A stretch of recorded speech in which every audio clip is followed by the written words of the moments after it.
welcome everybody back to the Consumer Consent Council DEI Committee.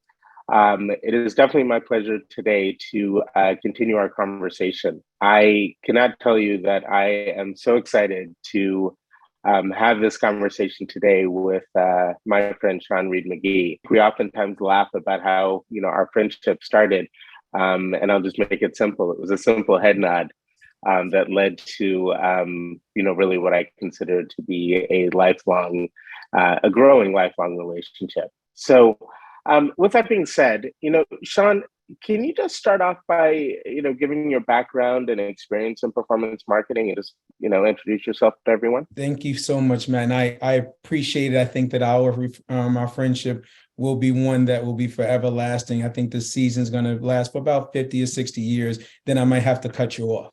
But without question, again, enjoying every bit of it. Thank you so much for asking me to come out today.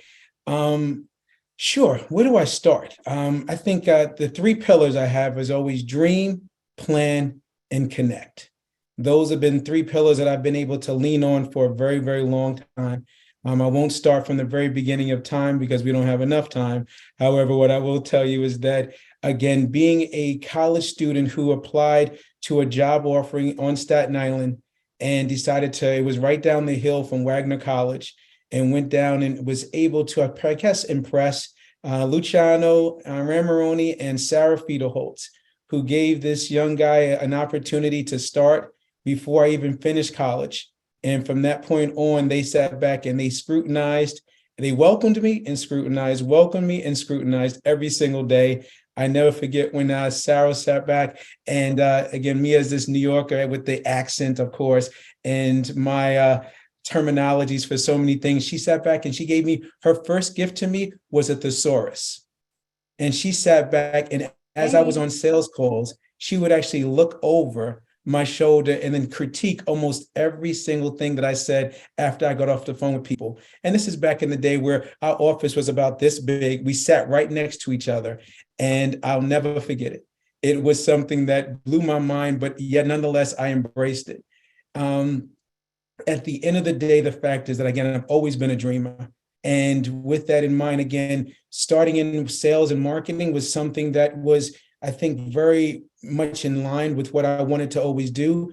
But performance marketing was something that I sat back and said, what? I think like most of us in the very beginning, we're talking back in the 90s before the internet. Okay, it was one thing, but I'll never forget getting a phone call from the higher ups of University of Phoenix. And they said, well, Sean, we know that we've been placing ads with you for some time in your magazine, but we would like to, now with the birth of the internet, we would like to have it where we would like to pay you on a cost per lead basis. And I said, so right now you give me $10,000, $15,000 to put your ad in my magazine. That's guaranteed. But now you only want to pay me on a performance basis. That means I have to actually do even more work. Oh, absolutely not. We'll never do that. Who gets guaranteed performance advertising? No way, that'll never last. And I pretty much per se hung up the phone. Luckily, they called back, about a month or two later and said, Sean, we really like you to consider it. And they spoke to Luciano. I said, okay, let's get on the phone. One thing led to another. And guess what? It ended up being a very happy relationship. We shut down the magazine, went from 200 clients to over 2,000 clients. And the numbers just went kind of bonkers. It was an incredible experience overall, and that's how it started. I sit back and how did I get to where I am right now? Again, I think the fact is that a lot of discipline and a lot of just being open-hearted. At the end of the day, the fact is that I knew that I would sit back and embrace people who did not look like me, who did not have the same backgrounds, nor did that matter to me. At the end of the day, the fact is that they were like-minded individuals. And the majority of them were good individuals. And that's how I've always sat back and tried to do my best to judge people based off of their character and not based off of their out exterior look. So that kind of gives you a little bit of the background across the board. And again, enjoying every bit of it, especially I feel like as I'm entering into my second half of this overall life thing. So what is the second half? What are you doing now? After a couple of exits, again, it's been nice to see those come and go. Now the fact of having it where being the CEO of a few small online marketing companies has been great. Again, having teams that have been able to build up and have it where we have an idea and we actually bring it to fruition, which is great because that's part of the dream. So the dream has always been the fact of, what do we believe is necessary? What is needed in this overall industry across the board? What do our clients need? And then I'll do our best to fulfill those particular needs. And then after we do that, we create a plan. So right now, being the CEO of both of Back to Learn and Launch Your Degree has been great experience. And our newest endeavor is, of course, is something called Focus Quest. Again, being the chair, of course, of Blacks in Performance Marketing has been great. And we technically, yes, I know that sometimes people look at that name and say, well, Sean, why didn't you kind of soften the name out? Why does it say Blacks in Performance Marketing? Well, guess what? We wanted to take an approach where they're a little bit more bolder and sit back and say, guess what? Black, white doesn't, again, it's a word, it's a fact. And we wanted to make sure that it had an impact. So the word itself has an impact, and it's not a negative impact. It's not an impact that sits back and says, you know what, you're excluded. In fact, we want everyone across the board. So before we get into Blacks and Lead Generation, I want to take one step back and let's talk about like DEI, right? Mm-hmm. I think, diversity, equity, and inclusion is obviously a big phrase. We talk about it a lot. And I think oftentimes it's important for everybody to get the, Black perspective of DEI and really what it means to you. So what does it mean to you and why is it so important, especially as, you look at your career? To answer that question, I think I would go back to a phrase of first of. I guess my goal here is I desire to have it where the next generation of individuals who are of color can no longer proudly say that they're the first of. Right now, Matt, I think that yourself within mortgage, you're probably one of the first Blacks of this or the first Black of that. Me being one of the first within education online marketing. Again, there's, very few. And to get to a point where I want to have it where there's no longer a part of our badge or part of the labeling of being first of. I want to have it where we are just one of many by far. And having it where for, D&I, having it where if we could all become to some degree aware of color, but also do not allow it to be somewhat of a judgment of, yes, you know what, your circle is only as big as your circle is. However, we're all looking to run successful businesses that are going to reach beyond our intermediate circle.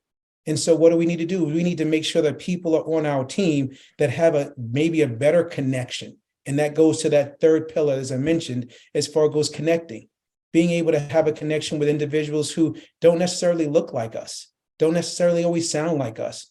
Again, and that's what's really extremely important. And for those who had an opportunity to attend the PACE conference, and I know we'll go into this a little bit later, I was so thoroughly impressed by the content, by the speakers, and how it was embraced. And yes, I've gotten some feedback yet that some people were kind of overwhelmed by it. But do note the fact is we're talking about 300 to 400 years of suppression. Guess what?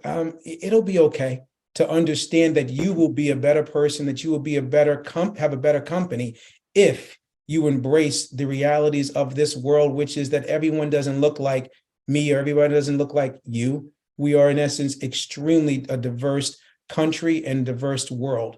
And if you can have an opportunity to meet people where they are by involving people who might be closer to them on your team, you're going to do that much better. That really goes to the next point, or question that I have for you is obviously one of the challenges, and I think part of the reason that we're all here and talk on a monthly basis is really about the challenges around hiring, right? I mean, how do you create a diverse workforce? We've talked about it before, it's more than just putting at a table at an HBCU and expecting everybody to come. But would love to understand your perspective, your ideas and suggestions on how companies in our industry can embrace DEI and increase the diversity of their employees. Sure. Well, That's a great question. And again, there's many ways I think that we can tackle it, but let me start with this uh, kind of vision. Right now, we are in essence in kind of in a race. We're sitting back and we're trying to hire individuals who will make our organizations that much better. However, our immediate circles a lot of times look exactly how we look. So what we need to do is, in my opinion, we need to sit back and maybe find the individuals on our team who might have a different culture, have a different understanding, and have a different circle than ours, and ask them, you know what, we need to fill this particular position. Do you have anybody in mind? Because so often, if we sit back and we just continue to hire the people who are within our circle, then guess what? We're going to have a circle that all looks, in essence, kind of like us.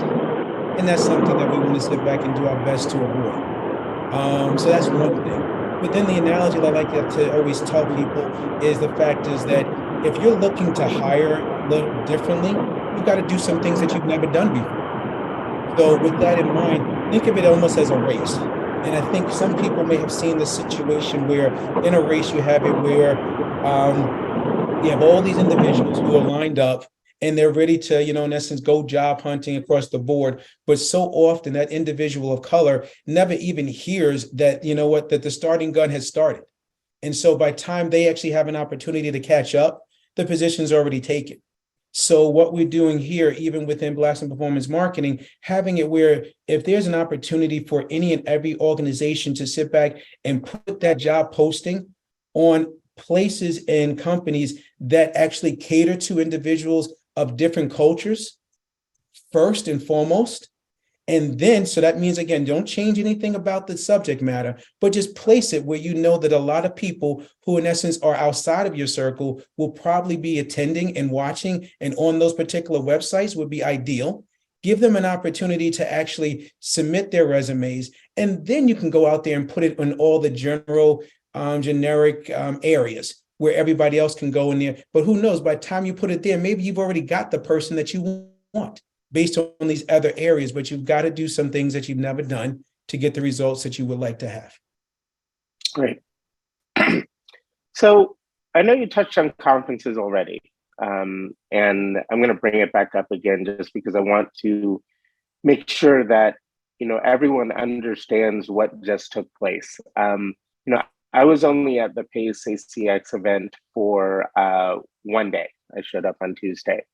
But when I arrived, to my surprise, what I saw was this melting pot of individuals, content that was unique to our space.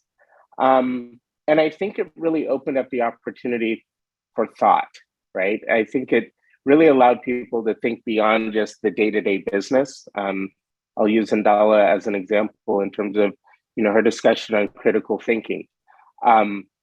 This really elicited a lot of thought out of individuals and made people look at the world that we live in, the world that we work in, the industry that we're in, much different than before. What did you see? I mean, what was your perspective? I know Blacks in Performance Marketing had a booth, had a meeting room. Like, what did you take from it? I don't know if everybody can see my smile, but I am still smiling beyond belief. Again, right now, in the 28 years that I have been in this industry, I have never seen so many individuals of color come together to support an organization, and then organizations within that organization, and sit back and do so with such energy by far. So not only did we have an opportunity to, of course, support Ndala, who was one of the keynote speakers, but all of the session speakers, as well as just the general speakers, of course, across the board. Having it where there was a conference now that I could sit back and say there was probably about 20 plus. I am so used to going to conference and there being myself and maybe being you, Matt, and we would sit back in the past, we don't do it anymore, but we would sit back and say hi or do a head nod because we were 2 of 2,000. And now at least being maybe 20 or maybe even 30, again, within at a conference it was an opportunity to breathe, to sit back and say, wow, you know what, all this pressure.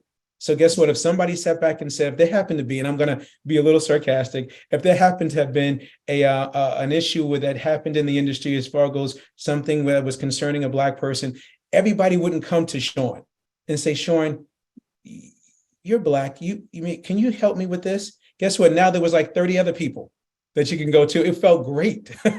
And everybody gelled. I mean, across the board, it was just an incredible synergy, which I enjoyed by far, and we need more of it.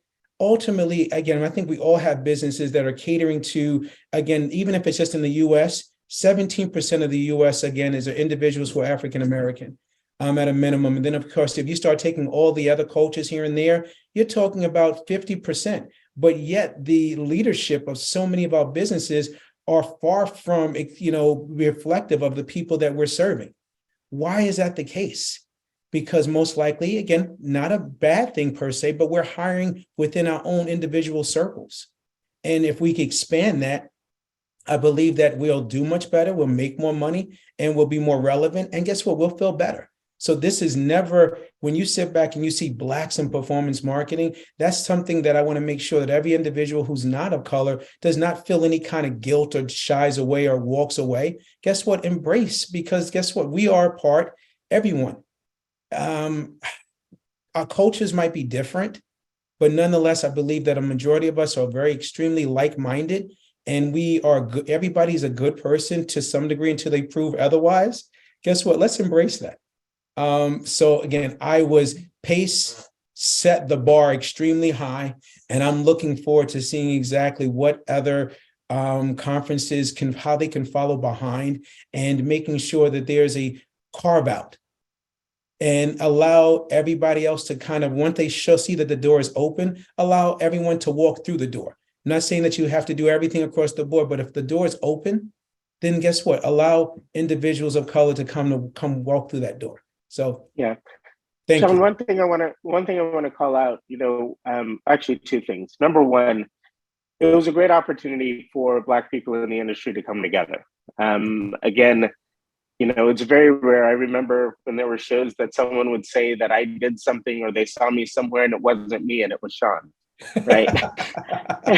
and now it's one of those things that we're all together or we're at a show together, and they see us together, and it's like they know it's a safe place. It's okay. Like, we can all be together and do these things at conferences together, and it's all right. The other thing I want to call out is, Rob Marshall and I had a conversation about, a client that will remain nameless, but what the content of the show brought this client was an ease about their relationship, right? This client was a minority client, but yet the topics, the environment was such that it was no longer just transactional, it became relational. Mm-hmm. And I think that, oftentimes in business, people think that everything that we're doing is about making money today, right? But what about the long-term relationship that goes into this? I look around the screen in front of me right now, and I think about the long-term relationships I've had with so many of you that are on this call today, because it's so valuable to me, and there is no judgment that comes out of it. It is literally two people having a one-on-one relationship, and that can be expanded within this industry as well. So, to your point, I think that's the value in the diversity that we're seeing, is that it brings out this level of comfort that everybody understands, like, we can all work together, right? It's just a much more comfortable environment overall. So Sean, I want to go into Blacks in performance marketing in more detail. Yes, you mentioned already it's extremely bold. I remember when we had these conversations about what are we going to call ourselves, and what are we going to be, and do we use the word Black, right? Is it how do we really phrase this? And I think we got to a point where we made that decision. Like, no, we're just going to be bold. It is who we are. We're not going to change that. So again, given the fact that this is kind of your child, would love for you to share with everybody kind of the impetus of Blacks in Performance Marketing, where it all came from, why it's important to you. This has been a labor of love by many of us. Again, I am blessed to have been, I guess, somewhat named or appointed kind of the chair for right now of the organization. And so I take that with a mist of humility, as well as the fact of just, wow, I'm extremely excited about being in this position. Blacks in Performance Marketing, it really sets a particular tone for our overall industry. We looked at this world and we sat back and said, you know what? The world faced something about 2 years ago in a way that they had never faced it before. It's not something necessarily that was new, but they faced it in a different way. And let me explain that to you. The world was hit with a pandemic. The world, in essence, shut down. Everybody was at home. They're watching TV, trying to figure out what is next. And then a Black man is murdered, George Floyd, and everyone sees it. Normally, this wasn't something that was new, but this was just the first time that we had a captive audience where everyone pretty much in the world was looking at, oh my God, this happened? How could this happen? I can't believe this. There must be change. And so many individuals of color sat back and said, this is not new. This happened last Thursday. This happened last month. And it was a shame, but that's what was happening. But now, for the very first time in history, we had it where there was a world that got shut down based off of a nationwide pandemic. And now everyone could actually see and could not turn the channel without seeing it. And so that right there led to extreme change. I had an opportunity to attend several of the particular marches here in DC. And the one thing that I noticed is that there were more individuals not of color that were at these marches, again, than there were of color. And I sat back and just in amazement. And so right now, the fact of, again, Blacks in Performance Marketing allows us to actually have it where you think of the world as, in essence, as a pie, or all the industries as a big piece of pie. Right now, our goal here was to have it where we have this one little teeny slice of this huge pie, which is performance marketing. And again, in that right now, it's still a little broader, but still the small slice. And our goal here is if we could actually bring an awareness of how D&I is important, extremely relevant, and once things are completely opened up within and people have an understanding of that, then it won't have to be such a bold statement per se. It'll be something that everybody understands and embraces. I sent over into the chat the actual membership. This membership is for everyone that believes that, again, having diversity and inclusion involved in their organizations, in their lives, again, especially within an industry that you happen to represent and you happen to be involved in, we welcome everyone. There's an area that sits back and you can put in ally if you want to, you can put in individual if you want to, but feel free, please. We need everyone and everybody. And when I say that is that I want to have it where, let me give you an example even further about how we need, and the industry as well as the world needs everybody. We talk about, if you want change, be the change. So why not be the change? Not just talk about it and think about it, but be the change. What does that mean? We'll figure it out. We can figure it out together. There was, back in 1996, there was a movie called A Time to Kill. I'm not sure if anybody remembers that movie, but Michael McCallaghan, again, you had it with Sandra Bullock, Samuel L. Jackson, Kevin Spacey, the Sutherland, father, Ashley Judge. I mean, you were talking about a star cast. And the movie was really about the fact of this young lawyer, young white lawyer who was representing a Black father. This Black father just had something extremely dramatic happen in his life where his daughter was raped, and he sat back and had kind of a blind fury. Well, guess what? This young white lawyer who was defending him did not know how to reach people, reach the actual jury that was, in essence, all white. And what he did was he had them close their eyes, and then he told them a story. And that story was the same story that everybody had been told before. But because when they closed their eyes, they saw and they put in who they were into, and they put the characters of the story to look like them. And then when they opened their eyes, it was incredibly how they justified and said, oh, I understand why he did what he did. And guess what? At the end of the day, the fact is that the movie showed us so much about the fact of that sometimes you have to be big and bold, and you have to get people to envision things and meet them where they are. So that's where I think the organization's really about, is in essence promoting, educating, amplifying, connecting individuals of color and of not color who can sit back and say, you know what, we're looking for equality, we're looking for diversity, we're looking for, what can we do to make the world and this place a little bit better from where we stand? There's 8 billion people on this planet. But at the end of the day, the fact is, you know what? Each and every one of us has a responsibility, and it's not a weight. But yet, nonetheless, it is a responsibility to be the best person that you can be to anybody and everybody until they choose to be, an idiot. And guess what? Idiots come in all colors, shapes, sizes, cultures across the board.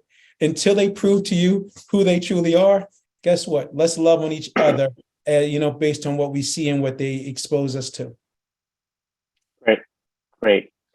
Well, the work that's been done so far has been amazing. Hopefully, you've all had a chance to take a peek at the website. And Sean, I know you and your team has done an incredible job on everything happening there.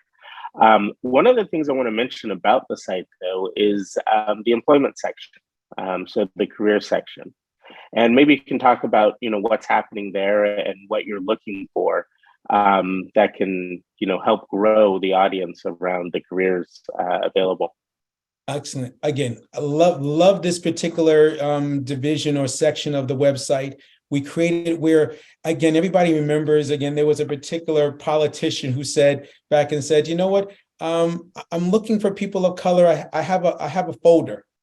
I have a particular folder. And I said to myself, oh my God, there's so many individuals out here who are qualified for so many different positions across the board, but your circle is your circle. So what do we do to expand and, expose you to beyond your immediate circle? Where if you come to organizations like Blacks in Performance Marketing, you can sit back and say, guess what, if there's a job opening and position that you have, why not actually post it, on a site like ours? We're looking to do our best to get as much exposure as possible out there to the individuals who are coming. It is still very much generic. Anybody and everybody's welcome to the site, but odds are the individuals who will actually spend the most time on the site and searching are going to be individuals of color, giving them an opportunity to sit back and inquire and, and ask and apply to your particular position. And then from there, you can sit back and put it maybe on other. So even if we're talking about a day, maybe we're talking about 2 days. Guess what? If you could, why not? And again, and it does not put you in a position where, that it'll be awkward. It'd be more the fact of, no, that was the first site that we did. And then after that, we put it on all the other sites across the board. So to me, I enjoy that part. In fact, we had an opportunity, Fluid, again, who I think has been a part of this council and is a part of this council and has been, again, one of the highlighted leaders thereof. Actually, what they did was they approached me months ago, and now every single position that they have, they actually send it right over to us first and foremost. And then what we do is we promise, again, and I have my team, again, who's outside of Blacks in Performance Marketing, they sit back and they stop everything, put these posts up onto the site so that it becomes, that we get the exposure that's necessary. And I'm happy to say that when we were at the PACE conference, there was actually 2 people who applied to different positions that were actually posted. And so I was, wow, again, I'm not a professional job lister or anything else, but the fact of having it where we have, I think we had 7 positions up there and 2 of them got applicants. I'm not sure where it led to, but just the fact of giving an opening to something like that people normally wouldn't do is great. And as we're sitting back and becoming advocates of performance marketing for everyone, especially those individuals of color, so many of us have actually kind of backed into our positions where I don't know how many of us actually went to college and said, hey, I want to be a performance marketer. I know that wasn't my story. It was more sales and marketing. And then this whole performance thing kind of kicked in. And instead, our goal here is to give it where, how about if we can give individuals across the board, and especially those of color, a direct path into performance marketing industry would be ideal, would be wonderful. Come in it with a full-fledged, kind of, blinders on, saying this is exactly what I want to do, opposed to kind of finding their way back into it. Because when you do so, that means you're going to need an introduction of individuals who are open-minded, maybe look like you and don't look like you, to expose you to it. But so now our goal here is to sit back and have it where we're going to be going to colleges and universities around the country and exposing them to, again, this industry of performance marketing. And with that in mind, again, under the labeling of Blacks in Performance Marketing, we think that we'll make a lot of headway and we'll do a lot of introductions. But do we need sponsors and do we need allies? The answer is yes. We can't do it by ourselves. And again, as much as, and I don't think we want to. I mean, even when I sit back and I told you about that cast of A Time to Kill, guess what? There was one person of color, Samuel L. Jackson. However, all the other stars in that list, if you remember the names that I gave you, did not look like him. And the stars came out for that particular movie, and that was in 1996. I mean, I knew I was only 5, but it was a great time. We need allies, we need sponsors, we need people who can sit back and support and see something deeper within us. So please feel free to go to the website and you'll see some kind of what you could do. And anything, again, just getting the word out, being here present means the world. One thing I want to ask you to talk about that probably going to come as a surprise to you because we really didn't talk about this before, but I think it goes in line with Blacks in Performance Marketing, but it's Focus Quest, which is a newer venture. Can you talk about that and what you're doing with Focus Quest? Well, Focus Quest, again, I'm extremely happy and proud about that. As Matt knows, this is an opportunity for to give back and to feel good. Right now, one thing that I've noticed, again, being within the education industry of this market, I've had an opportunity to help thousands of, well, let's say hundreds, if not over thousands of schools, actually help them with their student recruitment. We all know that schools cannot exist without getting students. Well, guess what? Over the course of those 28 years, I've probably only had about 4 to 5 HBCUs who've ever been in a position to understand the kind of marketing that we can offer. And so with that in mind, came up with something called Focus Quest. And Focus Quest is the ability to be able to help all 107 HBCUs have a general marketplace to promote their online programs, build their online programs, promote their online programs, help them recruit for their online programs. In essence, we are becoming an OPM, an online program manager. I like to prefer to us as more as a student success partner. And what we're doing is we're helping them build it, create it, in essence, promote it, recruit for it, and then retain their students across the board. So just imagine having it where you've got only 43% of the HBCUs currently have online degree programs or certificate programs, only 43%. And the majority of those are only really one here, one there, one program, where the majority of schools throughout our country actually have at least 10 plus. Our goal here is to find a way to have it where going to those schools, helping them build the infrastructure, the technology, but giving them a central landing page that we are sitting back and we're going and becoming an advocates for them, having it where students of color, again, individuals who are, much younger and much more mature, have the ability to come to our site, look and see the schools that maybe they wanted to attend. For example, I did not have an opportunity to attend an HBCU because of several different reasons. One, because I was just a young Black man who would not have been as focused.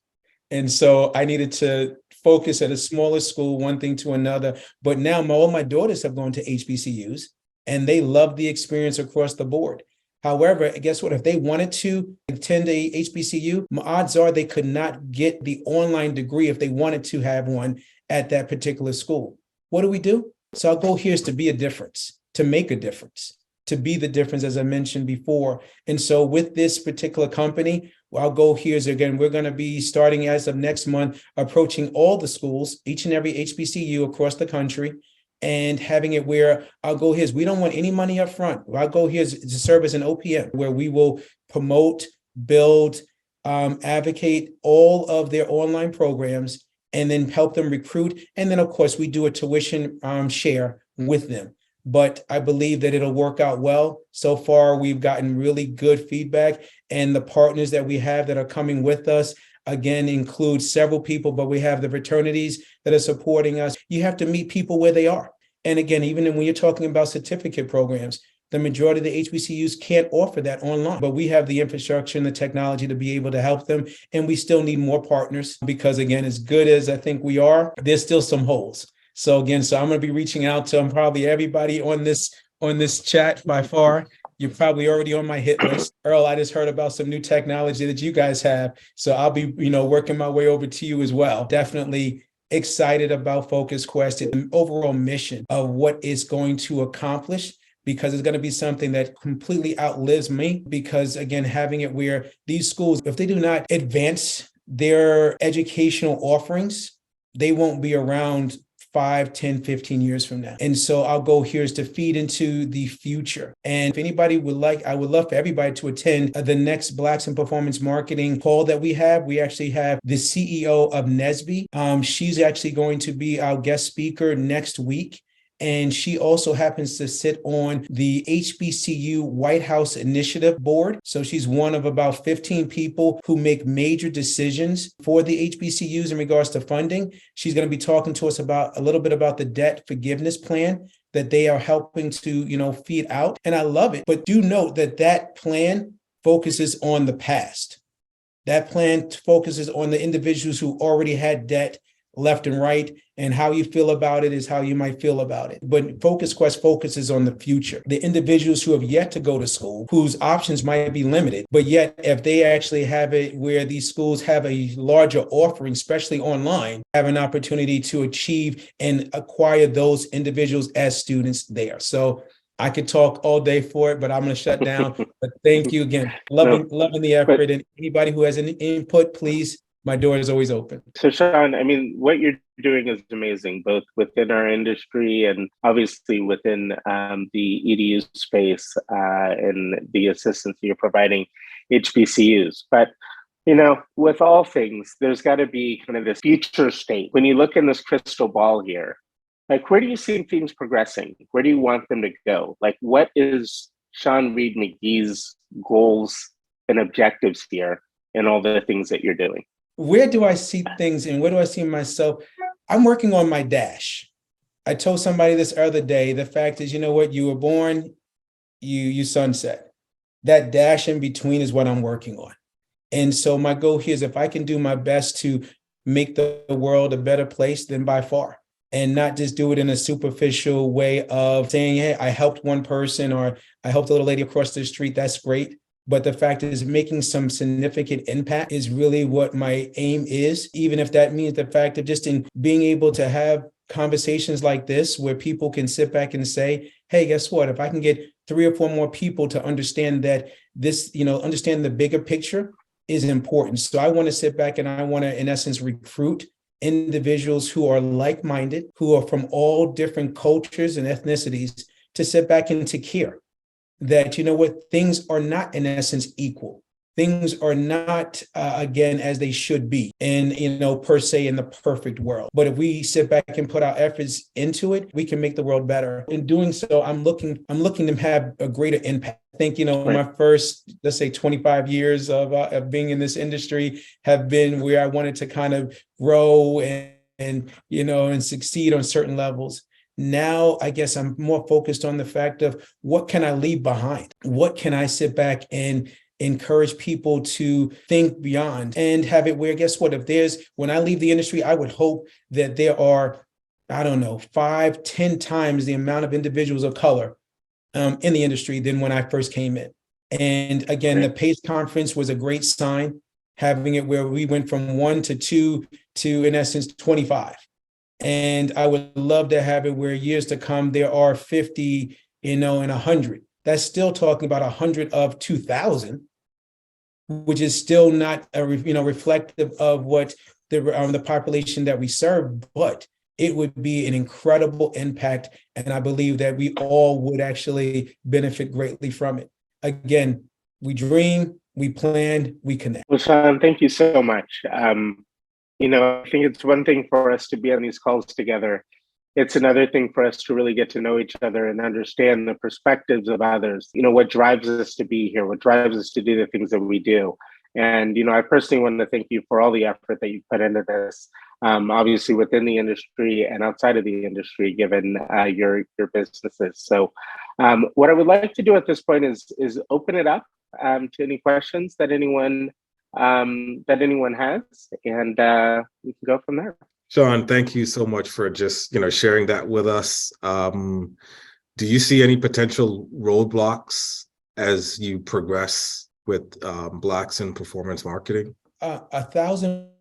Roadblocks will always be there. If the roadblocks weren't there, I think that we'd be a lot further than where we are. The easiest one, or the low-hanging fruit one, is the comfortability.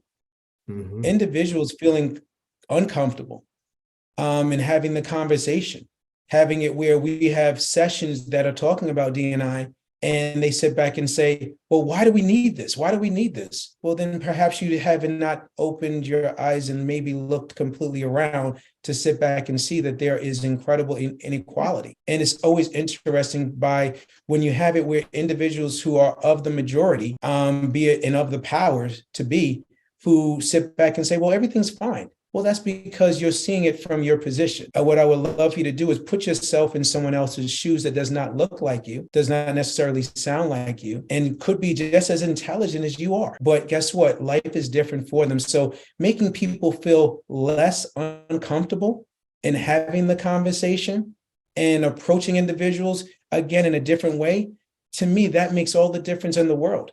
Guess what? No one's saying that you individual, because you are not an individual of color, that you sat back and you suppressed this person, you suppressed these people. No one's saying that. No one is blaming anybody for, again, for previous actions. Right now, it's really about the fact of, but those actions nonetheless existed. And those things led to the fact of, again, individuals of color have been here in the United States, for example, for just as long as everyone else. But yet the suppression existed for years and years and individuals who were perhaps, again, from, different areas of Italy or whatever it is, and migrated in, guess what? Because you could not alienate them by looking at them from across the street and sitting back and say, well, that person is from this country, this person's here. What they would do is they would sit back, but guess what? But individuals of color could be ostracized and actually and chosen to sit back and say, well, that person's Black. Well, you don't even know anything about them. They could be British and just so happen to be of color.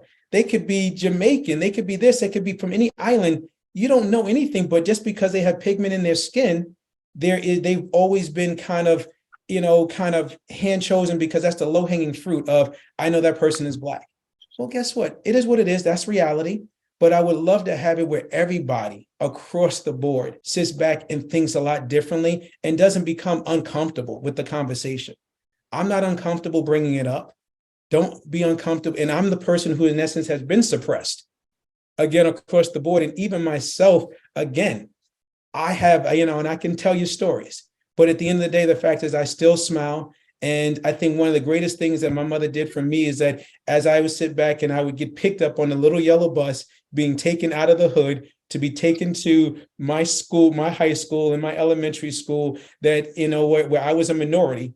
And then I would come back and I would be there and get comfortable and feel free to interject with everybody who did not look like me. And then I would get back, put back on that little yellow bus and taken back, in essence, to the hood, and where everybody did look like me. And then I had to kind of shift my mindset. But it gave me a great understanding of how do I react and relate to everyone. And now at this point in my life, again, for years, of course, I grew up feeling comfortable around almost pretty much everybody, except for ignorant individuals who are just mean or whatever the case is. If you're a bad person, you're a bad person. But everybody else, 99% of everybody else, I love you. We had an interesting thing happen at work, and I think I may have talked to you about this, Sean, but I'm not sure. But I was I was in office, and it's outside New Jersey, and I was telling a group of people about Blacks in performance marketing. And one of my colleagues looked at me and goes, "You can't say Blacks." And I'm like, I can. And so he goes, "You cannot." So it was funny because one of our Black colleagues then stepped in and said, "I find that people that are uncomfortable saying Blacks aren't fully on board yet. Like, we got work to do with you." And he's like, "Oh, probably." And so it was kind of an eye-opening thing in-house, but it was kind of a jovial, fun discussion, but at the same time, very serious. Like, he was very seriously saying, like, he was raised and that you couldn't say Black. And but it was, yeah. It was a good talking opportunity. Penny, the greatest point about this is that there was a conversation. Right. Right. And Penny, what I love about that is that I think about that's happened to me for my whole professional career. Think about it. If you sit back and you see me, if you don't see me, but you actually get my email, guess what my name is? Sean Reed McGee. I am probably the most Irish person on this call. And with that in mind, again, I don't know if you get more Irish than Sean Reed McGee. Maybe you do.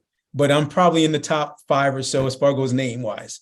And I would sit back and I would see clients for the first time in person, and they would look at me and say, "Sean Reed McGee?" And I would immediately embrace them and give them a hug and say, "You didn't know that I was Black, did you?" And it would just be a nice icebreaker, and we would just have fun with it forever. And the majority of my clients and friends who we've had that kind of situation too, we love on each other all the time.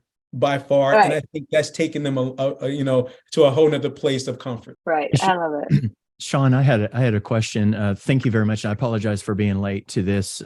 There are a couple of areas that I wanted to ask you about. Obviously, from a PACE perspective, we do a lot of advocacy and lobbying work on behalf of the industry.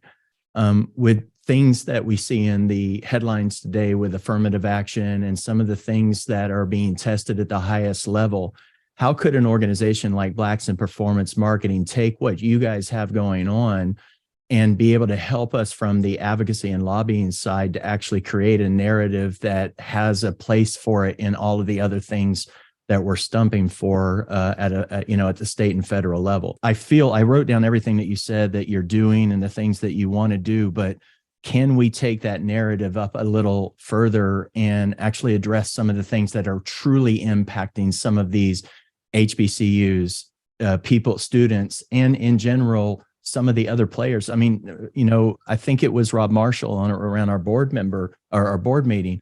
He pointed out the lack of diversity around our board table that still exists today that isn't reflective of the industry, yet the attention, focus, and energy that we put on this is so nominal and minimal that I don't see any change happening unless we do force that change in it. Quite honestly, with Penny's question about, like, can I say Blacks in front of people? There's a lot of education. Patrick Sweeney came to me about 2 weeks ago and said, "I want you to talk at our event on this." And I said, "Why me?" And he goes, "You're a white guy. People listen to you." I do feel like we do have a gap in education and things that we could help the white guys in the audience understand. There was a person at ACX that wrote in and complained that we had a critical race theory session on our main stage. I heard that several times in an elevator. Yes. And I actually started laughing and I went, oh God, you're not joking. And no. This individual wanted to jump up in the middle of Dr. I'm pretty Booker's sure I know session. who it was because it was the same verbiage. Yes. That's where I went, oh God, you're serious. There was a complaint that there's no place for critical race theory on the stage of PACE's ACX event. Education. What I'm saying is that the ignorance and the lack of desire to gain any insight, I feel like we have to have a better narrative of helping people understand what they can be doing and what is right and what is wrong and what should we be fighting for. So Rob, to answer that question is that there's always going to be ignorance out there by far. My goal here is to have it where if there's enough individuals who feel comfortable standing up and saying, no, don't say that, or that's not necessary, or I enjoyed That's why individuals, again, who are of color and not of color, all allies, every individual, the more the masses speak up and speak out, is going to sit back and make those other ignorant voices much smaller, to a point where maybe they will eventually start questioning themselves. They will sit back and say, guess what? Well, maybe I need to rethink this. And maybe they'll sit back and reflect on Indala's talk, speech about critical thinking, and saying, well, if I've ever been wrong before, maybe I could be wrong now. Again, wow, look at that. Maybe I'm not as brilliant as I think I am. And maybe there is some holes and some gaps in the way that I think. What happens here is that so often people will sit back and think that, I have this saying that everybody wants to be right. Again, no, who wants to be wrong? Everybody wants to be right, understood. But sometimes you have to make it and reflect back on it, where guess what? I might just be wrong. I'm looking to have it where, as we grow, and I know we have to leave, as we sit back and we grow the organizations and we grow the companies, we sit back and we also grow the voice. Again, Blacks in Performance Marketing is right there with you, Rob. Again, anything that you need. And again, thank you so much for, again, everything that you did at the PACE Nashville conference. Looking forward to doing more of it. And again, as we grow, we will have more manpower. Right now, in essence, it's me and taking members of my team off to do this piece that's so important and close to my heart. But yes, we need some dollars, we need representation, we need allies. So please, everyone, if you can, if you haven't joined, please feel free to feel comfortable joining. You'll get our newsletter. We won't harass you. It is the fact of keeping you in the loop. And if there's something that you find there's a synergy between what you can offer and what we're doing, then guess what? Raise your hand. Be the difference. Right. Hey, Sean, before you go, I just want to say thank you, man, so much, and thank all of you guys. But I think that one of the things, we can educate people as much as possible. At the end of the day, this is a heart situation. And if somebody's heart is not in it, you can tell them as much as you want to tell them. You can refute whatever you want to refute. It's never going to change them. Allyship is very important. But if there was no rebuttal and people weren't coming after this like this, then it wouldn't really matter. I say embrace that stuff that's coming against us, and then just we'll continue to go through this because it really matters. So thank you so very much for all that I heard you speak about today. Powerful stuff. You're a good man. Keep it going, man. And thank you very much, Sean. Again, I think what we're all saying is that it's important for us to continue the conversation. And that's what we will continue to do here with the Consumer Consent Council DEI Committee. So Sean Reed McGee, thank you again very much. Really appreciate all that you're doing. And thank you all for attending. Have a great day, everyone.